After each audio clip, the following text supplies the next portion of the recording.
नमस्कार। तो जो सेकंड क्वेश्चन है उसको हमने पिछले वीडियो के अंदर पढ़ लिया था। अभी हम थर्ड क्वेश्चन को पढ़ रहे हैं।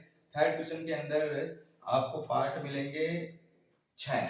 तो 6 के 6 पार्ट हम इस वीडियो के अंदर अच्छे से पढ़ते हैं। ठीक है, वर्ड्स प्रॉब्लम है। पहले क्वेश्चन को समझना है, मतलब शब्दों का खेल है। पहले क्वेश्चन को अच्छे से समझना है, समझ के समीकरण बनाना है, फिर उनको सॉल्व करना है प्रतिस्थापन विधि से, जो अभी तक हम करते आ रहे हैं। दो संख्याओं का अंतर 26 है और एक संख्या दूसरी संख्या की 3 गुनी है, उन्हें ज्ञात कीजिए।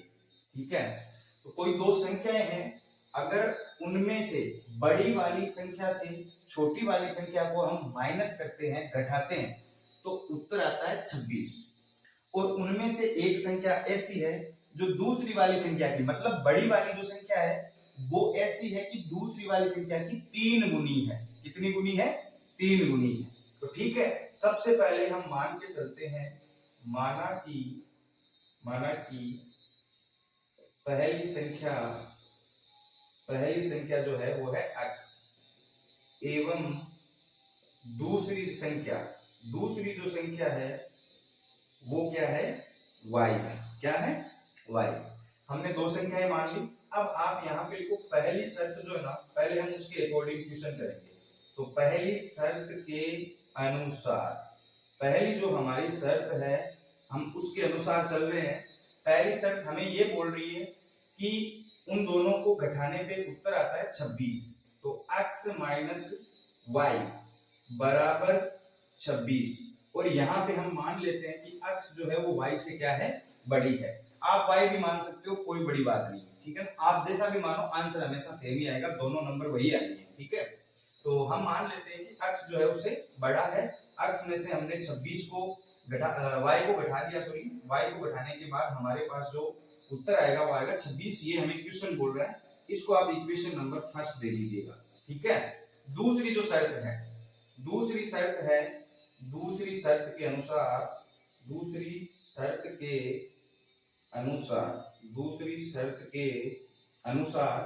ये बोल रहा है एक संख्या दूसरी संख्या की 3 गुनी है। 3 गुनी है तो जाहिर सी बात है कि बड़ी वाली संख्या जो है वो 3 गुनी होगी छोटी वाली की। ठीक है, तो जो x है वो y का 3 गुना है, y का 3 गुना है।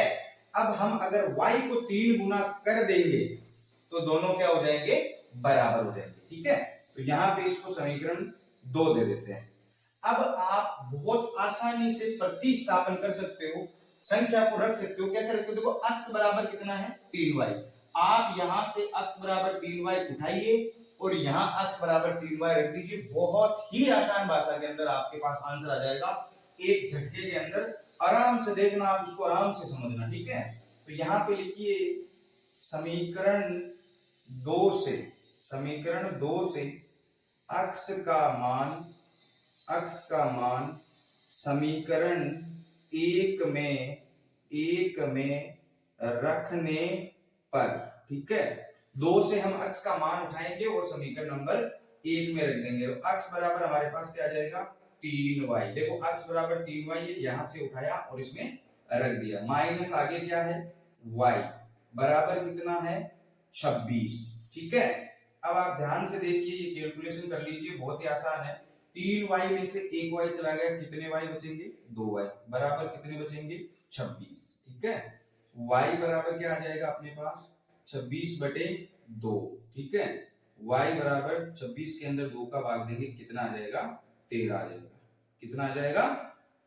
13 आ जाएगा। ठीक है, अब ध्यान देने योग्य बात यह है कि जो 13 है y बराबर, आप अपनी मर्जी से इसको समीकरण नंबर इसमें भी रख सकते हो और इसमें भी रख सकते हो, जैसे आपको ठीक लगे वैसे आप इसको रख लो। ठीक है, यहां पे लिख दीजिए बड़े प्यार से y बराबर 13 समीकरण 1 में रखने पर, समीकरण नंबर 1 में रखने पर। ठीक है, समीकरण 1 है हमारा x माइनस वाई बराबर 26। कितना है? 26 है। ठीक है, तो यहाँ पे y बराबर अपन को क्या रखना है? 13। x माइनस 13 बराबर 26। ठीक है, अब यहाँ पे x बराबर 26 प्लस 13। ठीक है, x बराबर 26 और 13 कितने होते हैं? 39। तो जो बड़ी नंबर है वो तो आ गई अपने पास 39। और जो छोटी नंबर है वो आ गई अपने पास 13। अब एक चीज ध्यान से देखिएगा, इसको आप वेरीफाई कर सकते हो कि ये सही है या गलत है। दोनों का अंतर आप चेक कर लीजिए, बड़ी वाली में से यानी 39 में से छोटी वाली नंबर हमारे पास क्या आई थी 13, 9 में से 3 गए 6, 3 में से 1 गया 2, अंतर कितना आ रहा है अपने पास 26। ठीक है, दूसरी बात, पहली संख्या जो है वो दूसरी संख्या की 3 गुनी है, मतलब उनमें से एक संख्या जो है वो दूसरी संख्या की 3 गुना है, 3 टाइम्स। तो यहाँ पे 13 जो है उसको 3 से गुणा करके ट्राई कीजिए, कितना आ रहा है 39, मतलब दूसरी वाली संख्या आ रही है। इसका मतलब हमने जो आंसर अभी निकाला है वो एकदम परफेक्ट है। ठीक है ना, तो एक नंबर क्या होगी हमारे पास, एक नंबर होगी 13 और दूसरी नंबर होगी 39। तो यहाँ पे आप लिख दीजिए संख्याएं 13 व 39 होगी। ठीक है, बहुत ही आसान भाषा के अंदर बहुत ही आसान क्वेश्चन है, आराम से आपके समझ में आ जाएगा। वीडियो पॉज करके नोट कर लीजिएगा। अपन पढ़ते हैं इसके सेकंड पार्ट। तो जो सेकंड पार्ट है इसका, वो हमें बोल रहा है दो संपूरक कोणों में बड़ा कोण छोटे कोण से 18 डिग्री अधिक है, दोनों को ज्ञात करना है। ठीक है, तो संपूरक कोण की बात आ रही है तो पहले तो आपको पता होना चाहिए संपूरक कोण होते क्या हैं। ठीक है ना, एक होते हैं पूरक कोण, एक होते हैं संपूरक कोण। तो पूरक कोण जो होते हैं दो ऐसे कोण जिनका योगफल 90 डिग्री होता हो, एक जैसे मान लो 50 हो, एक 40, दोनों को मिलाएंगे एक दूसरे के पूरक कोण है। मतलब अगर आपको ऐसे पूछे कि 40 डिग्री का पूरक कोण कौन सा होगा, तो आप बोल सकते हो आसानी से 90 में से 40 को माइनस करो, 50 डिग्री होगा। ठीक है, वैसे का वैसे संपूरक कोण, दो ऐसे कोण जिनका योगफल 180 डिग्री होता हो, वो संपूरक कोण कहलाते हैं। कौन से कोण कहलाते हैं? संपूरक कोण कहलाते हैं। ठीक है, अब जैसे मान लो आपको एक दे दिया 30 डिग्री, इसका एक संपूरक कोण ज्ञात करो, तो 180 मतलब 180 माइनस 30, माइनस कर दीजिए 150 आएगा, जो कि 30 डिग्री का संपूरक कोण होगा। कहने का मतलब मैं आपको कुल मिला के ये बताना चाहता हूं कि संपूरक कोण ऐसे दो कोण होते हैं जिनका योगफल 180 डिग्री होता है। ठीक है, अब आप इस क्वेश्चन को आगे देखिए ध्यान से। सबसे पहले हम मान लेते हैं, माना कि दो कोण x डिग्री व y डिग्री है। अब ध्यान से देखना, संपूरक कोण है, अतः x degree plus y degree बराबर 180, जहां पे आप लिख दीजिए x जो है वो बड़ा है। ठीक है, यहाँ पे आप मान लीजिए कि x जो है वो y से क्या है, बड़ा कोण है। एक तो शर्त है वो संपूरक कोण के लिए हम जानते हैं, सब जानते हैं। ठीक है, कि दोनों कोणों का जो योग होगा वो 180 डिग्री होगा। ठीक है, सेकंड कंडीशन ये क्या बोल रहा है, 18 डिग्री अधिक है। एक ऐसा कोण यानी बड़े वाला जो कोण है वो हमें क्या बोल रहा है कि बड़े वाला कोण छोटे वाले कोण से 18 डिग्री ज्यादा है। अब इस चीज को ध्यान से देखिएगा, यहाँ पे आप लिखिएगा प्रश्नानुसार, और ये हम जानते हैं ऑलरेडी। ठीक है, संपूरक कोण है अतः ऐसा कुछ होगा। प्रश्नानुसार देखो x अगर बड़ा है, और कितना बड़ा है, 18 डिग्री ज्यादा है y से, तो अगर हम y के अंदर 18 ऐड करेंगे तो दोनों क्या हो जाएंगे, बराबर, यानी y के अंदर 18 जोड़ते दोनों बराबर हो जाएंगे। क्योंकि x ऑलरेडी बड़ा है 18 डिग्री, अगर हम y को भी 18 डिग्री बड़ा कर देंगे तो बराबर हो जाएंगे। एक एग्जांपल से समझ लीजिएगा आप, जैसे मान लो मैं हूं और आप हो, आपकी उम्र अगर 15 साल है, मेरी 20 साल है। ठीक है, अब आप में ऐसा क्या जोड़ा जाए ताकि हमारी उम्र को दोनों को बराबर किया जा सके। आपकी जो एज है उसमें हम सिर्फ 5 ऐड करेंगे। क्या ऐड करेंगे, 5। 15 प्लस 5 बराबर कितने हो जाएंगे, 20। मेरी भी 20 है, हो गई बराबर। अब ये बोल रहा है कि ये बड़ा है, कितना बड़ा है, 18 बड़ा है, तो छोटे वाले के अंदर आप 18 ऐड कर दो, दोनों बराबर हो जाएंगे। हमारे पास ये आ गया समीकरण नंबर 2। ठीक है, समीकरण नंबर, इसको तो आप 1 ले लीजिए और ये आ गया अपने पास 2। अब ध्यान से देखिएगा, x बराबर y प्लस 18 यहां से उठाइए और समीकरण 1 के अंदर रख दीजिए, आसानी से क्वेश्चन हो जाएगा। ठीक है, तो यहां पे लिखिए समीकरण 2 से x का मान 1 में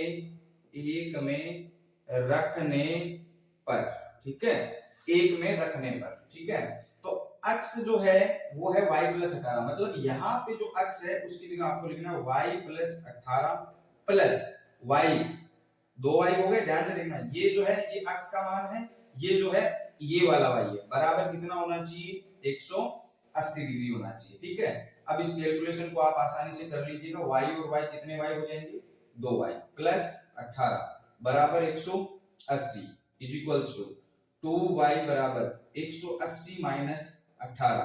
ठीक है, तो y बराबर 18 अगर 180 में से माइनस करेंगे 162 बटा 2, 2 जो यहाँ पे गुणा में है यहाँ नीचे आ जाएगा भाग के अंदर।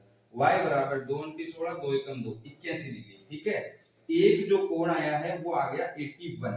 ठीक है, अब आप ये मान यहाँ पे रखो चाहे यहाँ पे रखो, मेरा मतलब है समीकरण 1 में रखो चाहे 2 में रखो, आंसर हमेशा सेम ही आएगा। x के लिए जो मान आएगा यहाँ पे लिख दीजिए y बराबर 81 समीकरण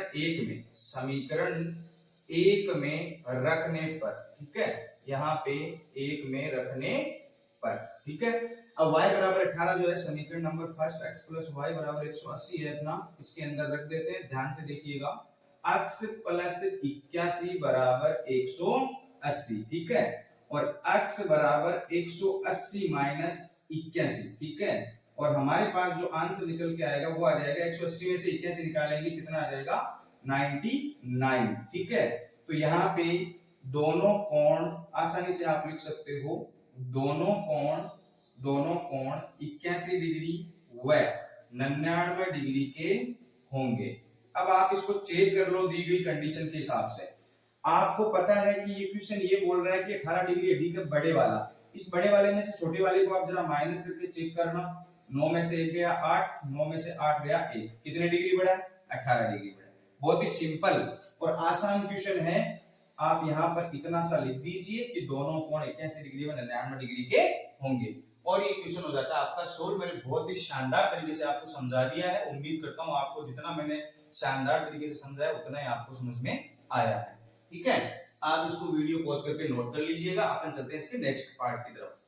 तो जो थर्ड पार्ट है अपना वो क्या बोल रहा है, एक क्रिकेट टीम के कोच ने 7 बल्ले तथा 6 गेंदें 3800 रुपए में खरीदी। ठीक है, बाद में उसने 3 बल्ले और 5 गेंद 1750 रुपए में खरीदी। प्रत्येक बल्ले व प्रत्येक गेंद का मूल्य ज्ञात कीजिए। बहुत ही आसान, बहुत ही प्यारा ऐसा क्वेश्चन अपन ने किया भी है, इसको भी अपन कर देते हैं। ठीक है, यहाँ पे सबसे पहले अपन को मानना पड़ेगा एक गेंद और एक बल्ले का जो भी रेट है वो अपन को माननी पड़ेगी।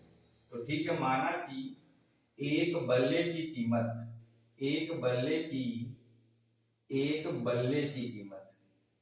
माना कि एक जो बेट है अपना उसकी कीमत, ठीक है, x रुपए है। ठीक है, एवं एक गेंद की कीमत जो है वो क्या है y रुपए। ठीक है, y रुपए है, अपन ने मान ली है। अब बहुत ही आसान भाषा में इसके दो समीकरण बनेंगे, एक के में से x का या y का मान उठा के आपको दूसरे के अंदर रख देना है, आंसर आसानी से आ जाएगा। ठीक है, तो चलो पहली शर्त के अनुसार,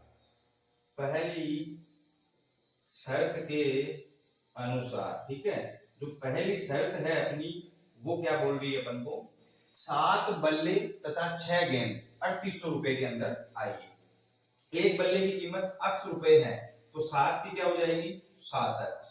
एक गेंद की कीमत y रुपए है तो 6 गेंद की क्या हो जाएगी 6y। टोटल मिला के कितने रुपए में आ रही है 3800 रुपए में आ रही है। कितने रुपए में आ रही है 3800।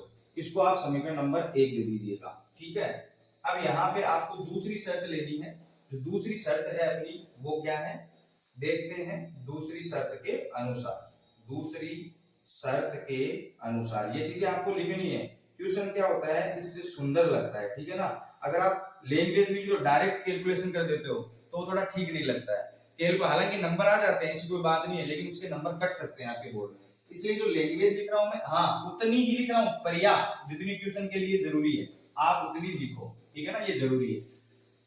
दूसरी शर्त के अनुसार 3 बल्ले, एक बल्ले की x मतलब 3 बल्ले की 3x, 5 गेंद, एक जो गेंद है उसकी y तो 5 की 5y। कितने रुपए में आ रही है 1750। ठीक है, ये हो गया अपना 1750 और समीकरण नंबर 2।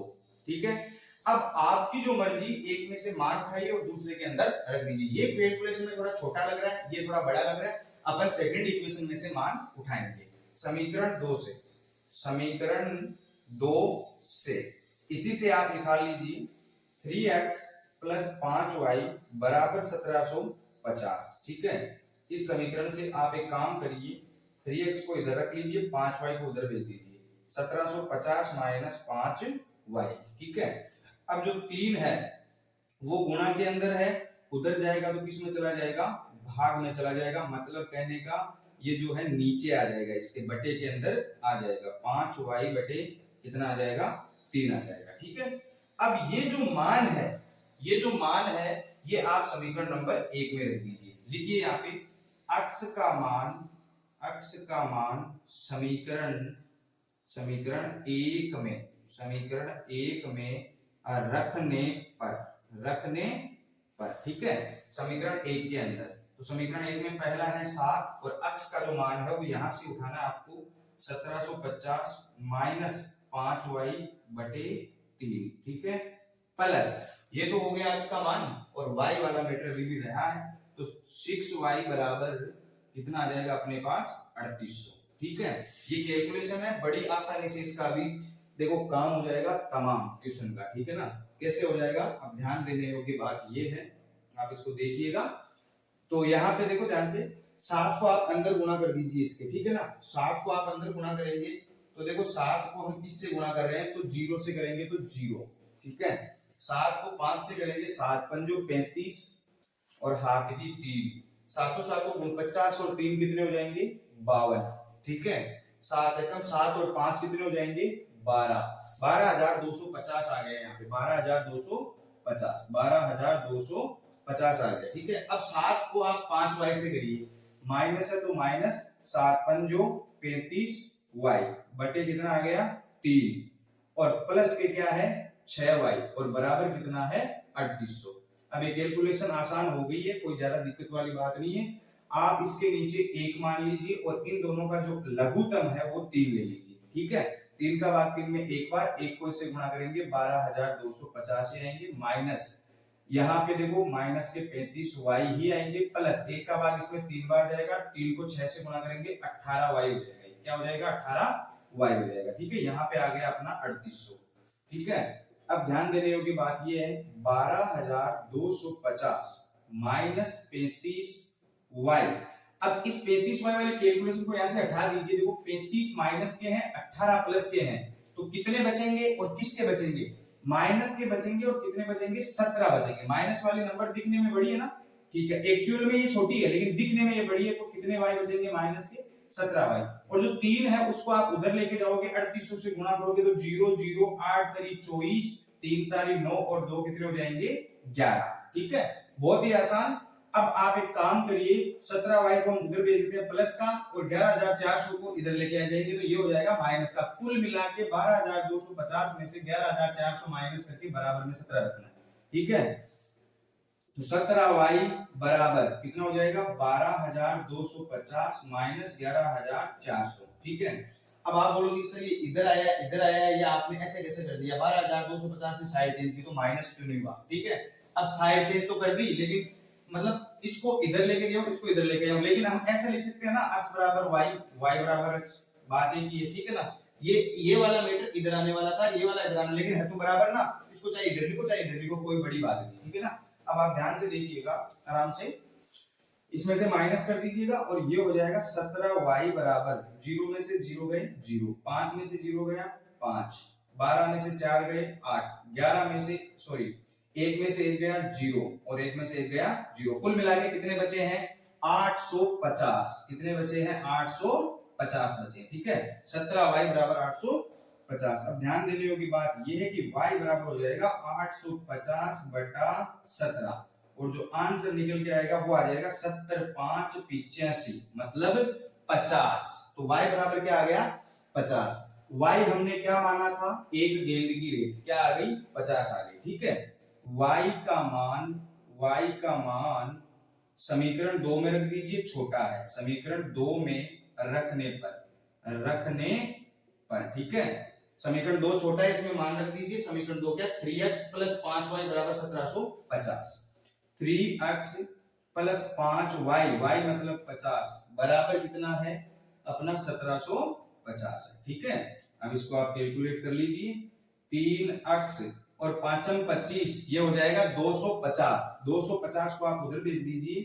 1750 माइनस 250। ठीक है, अब यहाँ पे आ गया अपने पास 3x बराबर 1750 में से 250 के कितने बचेंगे, 1500 बचेंगे। कितने बचेंगे, 1500। ठीक है, x बराबर 1500 बटे 3। x में आप 3 जो गुणा है उसको उधर भेजेंगे, भाग में चला जाएगा, और 3 का भाग जो 1500 में लगेगा तो कितना आ जाएगा, 500। मतलब हमारे पास जो y बराबर हमने क्या माना था, y बराबर हमने माना था एक गेंद की कीमत कितनी आ गई, 50। x बराबर अपन ने क्या माना था, एक बल्ले बैट की कीमत कितनी आ गई, 500। यहाँ पे लिख दीजिए, अतः एक बल्ले की कीमत बराबर 500 रुपए एवं एक गेंद की कीमत, ठीक है, बराबर कितनी है, 50 रुपए।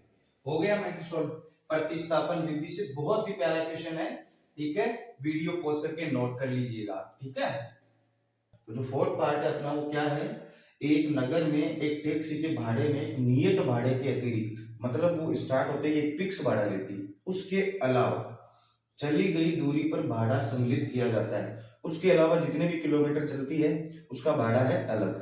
ठीक है, पहले तो एक फिक्स भाड़ा है, यानी टैक्सी को स्टार्ट करते हैं 10 रुपए, 15 रुपए, 50 रुपए, जो भी उसका फिक्स है वो फिक्स है। उसके बाद हर किलोमीटर चलने के बाद वो हर किलोमीटर का एक फिक्स चार्ज और लेती है। ठीक है, तो 10 किलोमीटर दूरी के लिए जो भाड़ा लगेगा वो 105 रुपए लगेगा। 15 किलोमीटर के लिए जो भाड़ा है 155 रुपए है। और नियत तथा प्रति किलोमीटर भाड़ा क्या है, मतलब उसका जो फिक्स चार्ज है शुरू वाला, टैक्सी को चालू करते ही, वो आपको चार्ज याद करना है। और हर किलोमीटर के लिए वो कितने रुपए ले रही है वो हमें बताना है। तो यहाँ पे आपको सबसे पहले मानना पड़ेगा, माना कि टैक्सी का नियत भाड़ा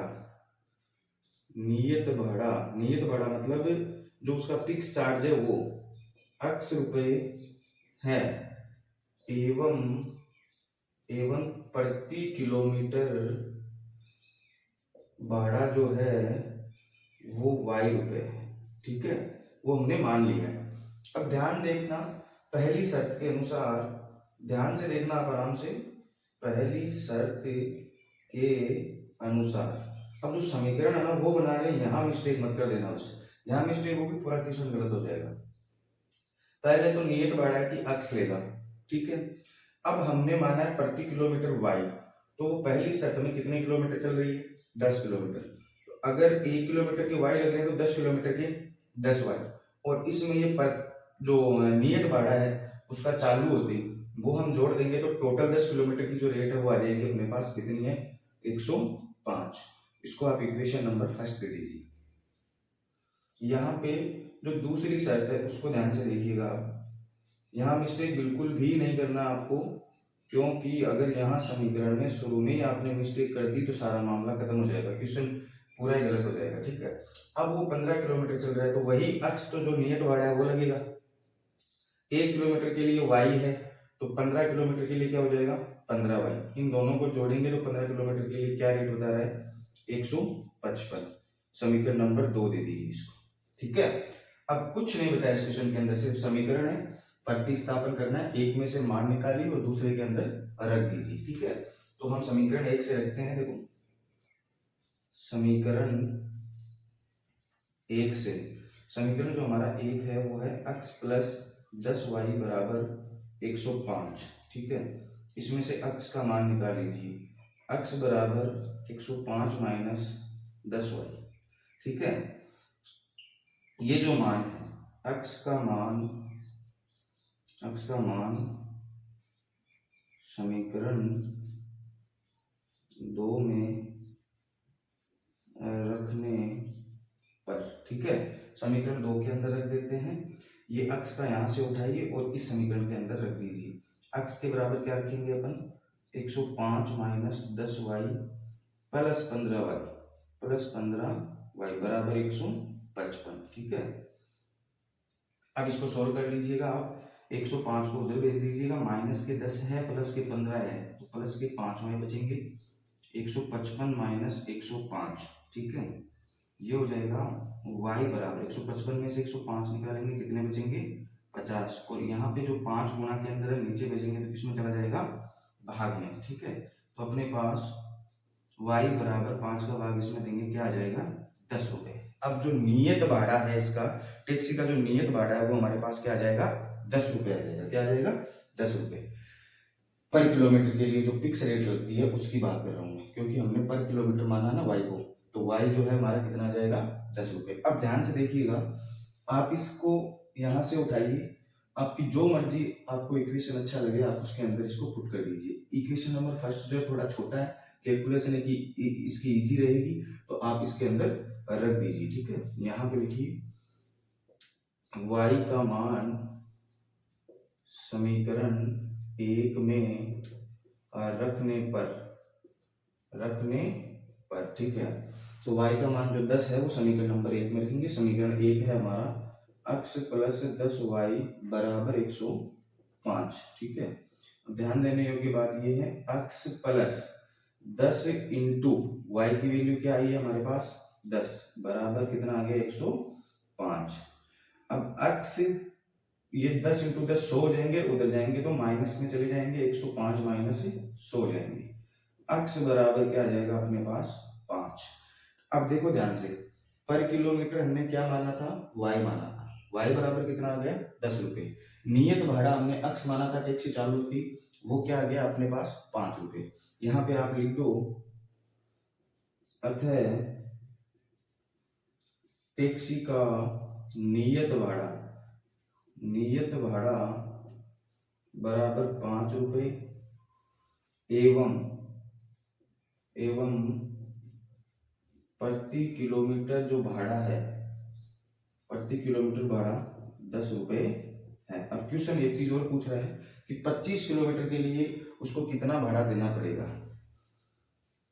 25 किलोमीटर के लिए भाड़ा। ठीक है, तो 25 किलोमीटर के लिए जो नियत भाड़ा है वो तो लगना ही लगना है 5।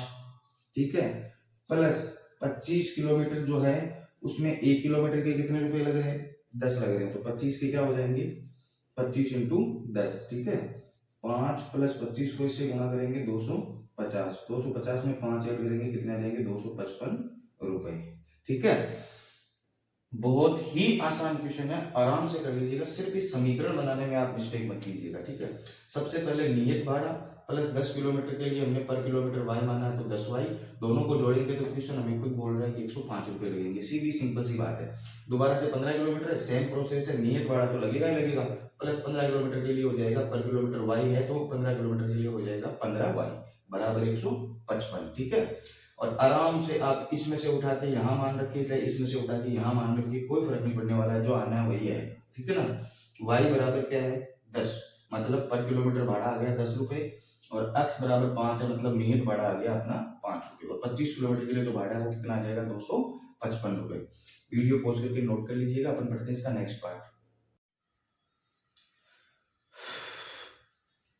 इसका जो नेक्स्ट पार्ट है, फिफ्थ पार्ट, वो हमें ये बोल रहा है, यदि किसी भिन्न के अंश और हर दोनों में 2 जोड़ दिया जाए तो वह 9/11 हो जाती है। यदि अंश और हर दोनों में 3 जोड़ दिया जाए तो वह 5/6 हो जाती है। वह भिन्न ज्ञात कीजिए। ठीक है, बहुत ही आसान क्वेश्चन है, आराम से आप कर लोगे। भिन्न तो आप जानते ही होंगे, अगर कोई चीज a और b के रूप के अंदर है जहाँ पे b बराबर 0 नहीं है, ठीक है ना, b कभी भी 0 नहीं है, वो भिन्न होती है a और b के रूप के अंदर। ठीक है, अंश और हर, ऊपर वाली जो नंबर होती है a, इसको हम बोलेंगे अंश, और जो नीचे वाले नंबर है उसको हम बोलेंगे हर। ठीक है, तो हम सबसे पहले मानते हैं, माना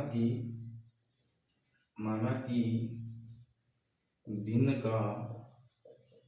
का अंश बराबर x एवं हर बराबर y है, तब भिन्न बराबर बराबर x बटा y होगी। सबसे पहले हम ये मान के चलते हैं कि भिन्न का जो अंश है ऊपर वाली नंबर वो x है और जो नीचे वाली है डिनोमिनेटर वो क्या है y। तो ये भिन्न जो है वो क्या हो जाएगी x बटे y। अब हमें क्वेश्चन क्या बोल रहा है कि यदि उनके हर और अंश दोनों में 2 जोड़ दिया जाए, मतलब दोनों में 2 जोड़ना है, ठीक है। तो यहाँ पे देखिए पहली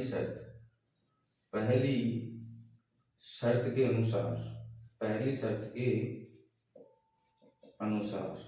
इसके अंश में भी 2 ऐड करना है और इसके हर में भी आपको 2 जोड़ना है। उत्तर कितना आना चाहिए इसका कायदे से 9/11। ये हमें क्वेश्चन बोल रहा है कि आएगा कंफर्म। इसको आप समीकरण रूप में चेंज कर दीजिए, ठीक है, क्रॉस मल्टीप्लाई कर दीजिए। तो 11 जो है वो x प्लस 2 से मल्टीप्लाई हो जाएगा और जो 9 है वो हमारा y प्लस 2 से मल्टीप्लाई हो जाएगा, ठीक है। 11x प्लस 22 बराबर 9y प्लस 9 दूनी 18, ठीक है। अब 11x माइनस 9y इसको इधर ले लिया अपन ने, 22 को आप उधर भेज दीजिए, 18 माइनस 22 हो जाएगा।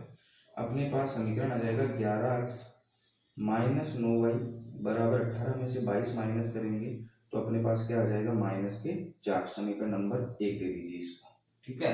ये समीकरण बन चुका है, उसके बाद आप आराम से कर लोगे। अब हमें दूसरी शर्त के हिसाब से समीकरण बनाना है, ठीक है। तो यहाँ पे लिखिए दूसरी शर्त के अनुसार, ठीक है। दूसरी जो शर्त है उसके अनुसार हमें क्या करना है, दूसरी शर्त देख लीजिए 5/6 हो जाती है और जोड़ना क्या है 3 जोड़ना है, मतलब अंश और हर दोनों के अंदर हमें 3 जोड़ना है, ठीक है।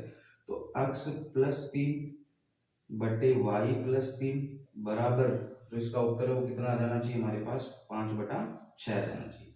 इसको भी आप क्रॉस मल्टीप्लाई कर लीजिए, 6 को x प्लस 3 से और जो 5 है उधर y प्लस 3 से हो जाएगा। 6x प्लस 6 तरी 18 बराबर 5y प्लस 5 तरी 15। 6x माइनस 5y, 18 इधर जाएंगे तो माइनस के हो जाएंगे, 15 में से 18 माइनस करोगे तो माइनस के 3 आ जाएंगे। समीकरण नंबर 2 आ गया, ठीक है। अब आपको जो अच्छा लगे उसमें से एक मान निकालिए और दूसरे समीकरण के अंदर रख दीजिए, ठीक है। यहाँ इसको हम आगे बढ़ा रहे हैं क्वेश्चन को। तो यहाँ पे देख लीजिए समीकरण 1 से हम लेंगे। समीकरण 1 हमारा क्या है 11x माइनस 9y बराबर -4 है, ठीक है। इस समीकरण से हम x का मान निकाल लेते हैं। हमारे पास आएगा 11x बराबर 9y इधर जाएगा तो किसका हो जाएगा प्लस का और -4, ठीक है। x बराबर अपने पास आ जाएगा 9y - 4 बटे 11 जो हमारे पास वो नीचे आ जाएगा। अब यहाँ पे देखिए x का मान समीकरण 2 में रखने पर समीकरण 2 में रखते हैं अपन x का मान। समीकरण 2 है हमारा 6x माइनस 5y बराबर माइनस के।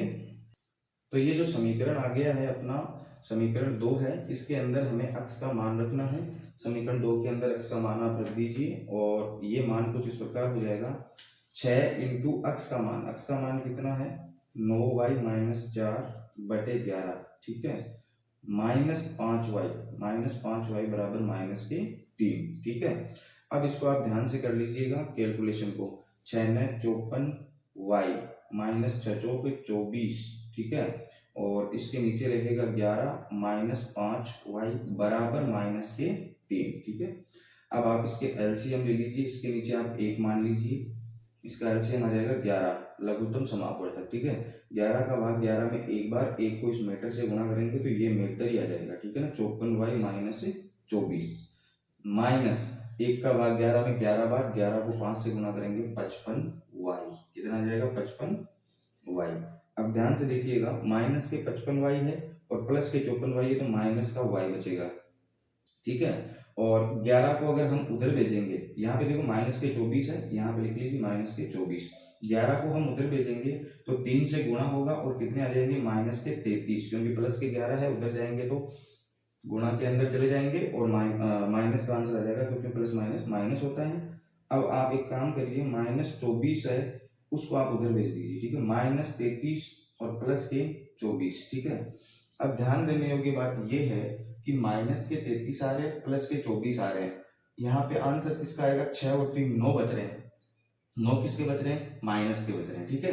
यहाँ पे लिखिए -y बराबर माइनस के 9, माइनस से माइनस कैंसिल हो जाएगा। कैसे हो जाएगा ये मैंने बताया हुआ है पिछली वीडियोस के अंदर। y बराबर कितना आ जाएगा, अपने पास 9 आ जाएगा। अब आपकी जो मर्जी y का मान आप कहीं पे भी रख दो, जहां आपको अच्छा लगे वहां रख दो। समीकरण 1 में अच्छा लगे तो 1 में, 2 में अच्छा लगे तो 2 में। अब देखो कैलकुलेशन इसकी रहेगी, तो इसी में रख दीजिए आप y का मान समीकरण 2 में रखने पर, ठीक है। तो y का जो मान है वो हम यहाँ पे रख देते हैं। समीकरण 2 अपना है 6x माइनस 5y बराबर माइनस के 3, बराबर माइनस के कितने आ जाएंगे, 3, ठीक है। अब इसके अंदर y जो हमारे पास कितना आया, देखो 9 आया, उसको यहाँ पे रख दीजिए, ठीक है। 6x माइनस 5 इंटू 9 बराबर माइनस के 3, ठीक है। तो 6x माइनस 9 पंजो 45 बराबर माइनस के 3। 6x 45 को आप उधर भेज दीजिए, माइनस के 3 प्लस के 45 हो जाएंगे, यहाँ से इधर जाएंगे तो, क्योंकि माइनस के हैं इधर, उधर जाते किसके हो जाएंगे, प्लस के हो जाएंगे। 6x बराबर 45 में से 3 चले जाएंगे, 42 बचेंगे, ठीक है। x बराबर 42 बटे 6 हो जाएगा, 6 सत्तू 42, मतलब x बराबर कितना आ जाएगा, 7। अभीष्ट भिन्न का मतलब है वो भिन्न जो हमें चाहिए, जो इसने बोला है ज्ञात करने के लिए, वो x बटे y, मतलब x का मान 7 और y का मान 9 होगी, ठीक है। बहुत ही आसान भाषा के अंदर ये काम हो गया है। थोड़ा सा लेंथी क्वेश्चन है, इतना ज्यादा भी नहीं है, सिर्फ समीकरण बनाने वाला मैटर है ना, ये आप ध्यान से देख लेना। अगर आपने समीकरण अच्छे से बना लिया तो आप कोई मिस्टेक नहीं करोगे। बाई चांस अगर कोई मिस्टेक हो भी गई है, दोबारा से एक बार वीडियो को देख लीजिएगा, आराम से आपके समझ में आ जाएगा, ठीक है। Thank you. अपन पढ़ते हैं इसका लास्ट 6th पार्ट। तो जो इसका 6th पार्ट है, लास्ट पार्ट, वो क्या बोल रहा है हमें, वो हमें ये बोल रहा है कि 5 वर्ष बाद जेकब की आयु उसके पुत्र से 3 गुनी हो जाएगी। 5 वर्ष बाद, ठीक है। 5 वर्ष पूर्व पहले, आज से 5 साल पहले जेकब की आयु उसके पुत्र की आयु की 7 गुनी थी। उनकी वर्तमान आयु क्या है। तो सबसे पहले तो आपको मानना है, माना कि जेकब की वर्तमान आयु x वर्ष है, एवं उसके पुत्र की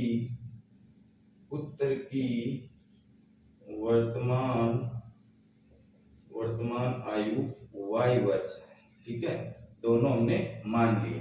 अब यहाँ पे जो पहली शर्त है अपनी, उसके अकॉर्डिंग हम समीकरण बनाएंगे, पहली शर्त के अनुसार, ठीक है।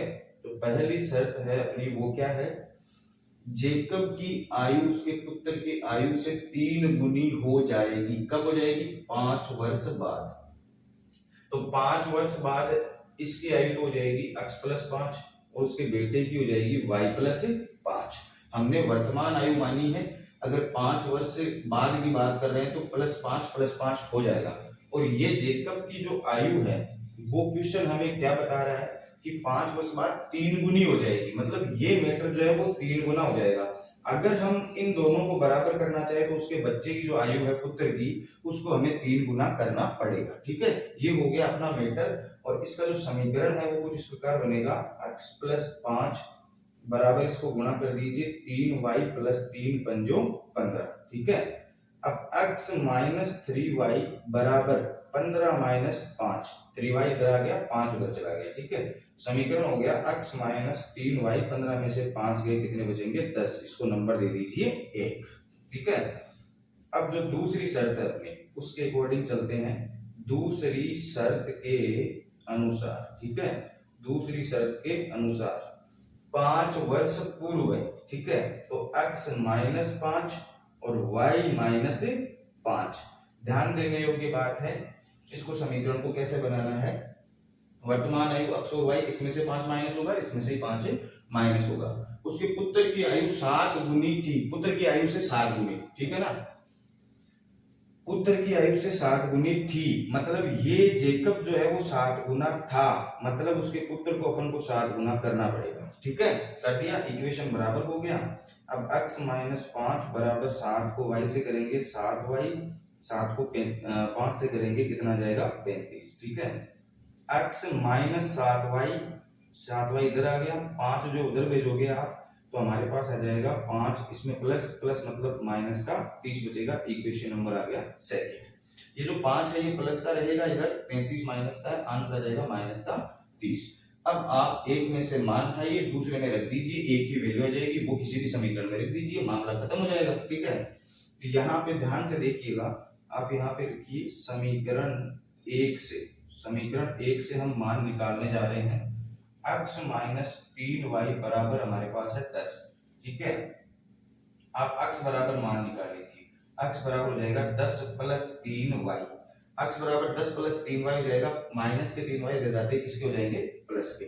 अब यहाँ पे आप लिख दीजिए x का मान समीकरण 2 में रखने पर, ठीक है। समीकरण 2 जो है हमारा क्या है, x माइनस 7y बराबर माइनस के 30, और x बराबर हमने मान क्या निकाला है 10 प्लस 3y, कितना निकाला है 10 प्लस 3y माइनस 7y बराबर कितना आ जाएगा माइनस का 30 आ जाएगा, ठीक है। अब इसकी कैलकुलेशन कर लीजिए, 10 और यहाँ पे देखो प्लस के 3y तो माइनस के 7y तो माइनस के 4y बचेंगे, बराबर माइनस के कितने हैं 30। 10 को उधर भेज दीजिए आप, माइनस 4y बराबर माइनस 30 माइनस 10, ठीक है, क्योंकि 10 इधर प्लस के उधर जाते ही माइनस के हो जाएंगे, माइनस के 4y बराबर माइनस के कितने आ जाएंगे 40, ठीक है। माइनस से माइनस कैंसिल, 4y बराबर 40, ठीक है। y बराबर 40/4 और y बराबर आ जाएगा हमारे पास 10। अब जो y है वो हमने क्या मानी थी, y हमने माना था उसके पुत्र की वर्तमान आयु कितनी आ गई हमारे पास 10। अब जो है y का मान यहाँ पे देखो एक लाइन खींच लो ताकि आपको फर्क पता चल जाए क्वेश्चन कितना बड़ा है, क्या है, कैसा है। y का मान समीकरण 1 में रखने पर, समीकरण 1 हमारा क्या है x माइनस 3y बराबर 10, ठीक है। तो y का मान x माइनस 3 गुणा 10 बराबर 10, ठीक है। x बराबर जो ये 30 है उधर जाएंगे तो किसके हो जाएंगे प्लस के हो जाएंगे, ठीक है। और x बराबर जो है हमारे पास आ जाएगा 40। ध्यान देने योग्य बात ये है कि जो जेकब की आयु है, ठीक है ना, यहाँ पे लिख दीजिए जेकब की आयु जो है वो कितनी है 40 वर्ष, कितनी है 40 ईयर, 40 इयर्स, एवं उसके पुत्र की आयु बराबर कितनी होगी 10 ईयर, मतलब 10y, ठीक, ईयर्स है ये, y का मतलब ईयर्स है यहाँ पे, वो ध्यान रखना, ठीक है ना, ईयर्स मतलब साल, ठीक है। तो ध्यान से देखो, बच्चे की जो आयु आ रही है वो 10 आ रही है, और जो उसकी खुद की आयु आ रही है वो आ रही है 40। अब आप एक काम करो, 5 साल बाद की बात कर रहा है कि 3 गुनी हो जाएगी, तो 40 में हम 5 जोड़ेंगे, जैसे मान लो 40 में 5 जोड़ेंगे क्योंकि ये वर्तमान आयु है तो कितनी हो जाएगी 45, और उसके जो 10 साल है उसमें 5 जोड़ेंगे कितना हो जाएगा 15, 15 3 45 हो रही है 3 गुना 3 हो रही है, ठीक है।